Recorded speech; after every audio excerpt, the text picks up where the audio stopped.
लहान मुलांची बुद्धी किती, कशी, कुठं चालते ना, ते जिवंत उदाहरण तुमच्यासमोर आहे. जिथं आपण की हँग करतो ना, तिथे मात्र आज धनुषला स्पून हँग करायचा होता आणि त्याचं म्हणणं असं होतं, की "मम्मा तू इथून काहीच काढायचं नाही." म्हणून तो माझ्यावरतीच रागवत होता.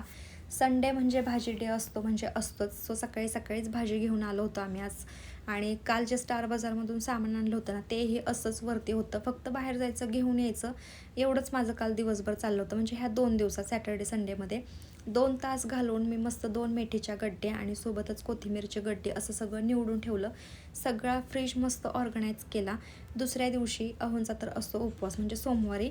सो धनूसाठी मला ना एकदम साधं सिंपल काहीतरी पौष्टिक आणि त्याचं पोट भरेल असं द्यायचं असतं. म्हणून मी विचार केला की त्याच्यासाठी मस्त ना जे ब्रेड असतात ना ते रोस्ट केले आणि त्याच्यावरती पीनट बटर लावलं होतं. पण मी टिफिन भरल्यानंतर ना त्याने इतका कालवा केला ना, "नाही मम्मा मला हे नाहीच पाहिजे." 5 मिनिटांमध्ये मस्त कणिक मळली आणि सॉस चपातीचा रोल त्याला दिला आणि संध्याकाळच्या वेळेला मस्त अशी भेळ करून खाल्ली होती. म्हणजे उन्हाळ्याच्या दिवसांमध्ये ना असं खाणं आपल्याला पाहिजेच असतं चटरपटर.